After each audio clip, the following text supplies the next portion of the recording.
And then there's a switch. In the middle of Surah Al-Fatiha, the third person to the second person.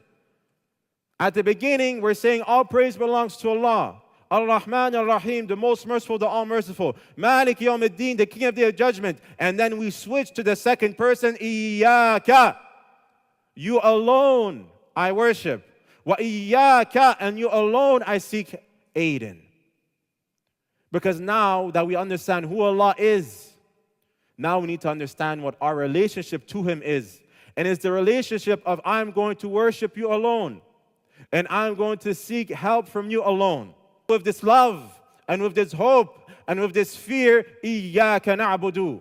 I worship you alone. Wa Iyyaka nasta'een. And I seek help from you alone. You seeking help from Allah subhanahu wa ta'ala is an act of worship. But because of how important it is for us to understand that we can never do anything except by Allah's help, Allah specifies it. Is it easy to wake up for Fajr? No, sometimes. Is it easy to wear the hijab? Sometimes, no. Is it easy to lower your gaze in summer? No. And that's why we need to seek our help from Allah subhanahu wa ta'ala. Because verily it is easy for those Allah makes it easy for. And then we ask Allah subhanahu wa ta'ala, Ihdina as-siratan mustaqim. We don't ask Allah for money, my brothers and sisters. We don't ask Allah for children. We don't ask Allah for spouses. We don't ask Allah for the latest house or the latest car. We ask Allah subhanahu wa ta'ala for guidance. Because the most important thing in life is not how big our car is or our house is and how much money we have in the bank account. The most important thing in life is whether we're going to go to paradise or not.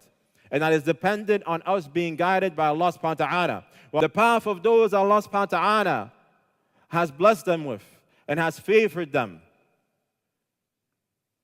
And then we ask Allah subhanahu wa ta'ala to not make us from those who went astray from that path. There are two types of people that are not upon this straight path. Al-maghdubi alayhim wa ad-dallin. Those Allah subhanahu wa ta'ala is angry with, as the scholars explain, are those that Allah gave them knowledge. Allah gave them knowledge, but they didn't act upon it. Allah showed them the way, but they refused to take it. And those that are dhalin, those that are astray, are those that don't have any knowledge, but they just have good intentions. But good intentions, my brothers and sisters, are not sufficient to get us to paradise. And that's what the Prophet said, the person who innovates in this religion what we did not command, it will not be accepted. No matter how good and well-intentioned you are, if the Prophet didn't do it, it won't be accepted.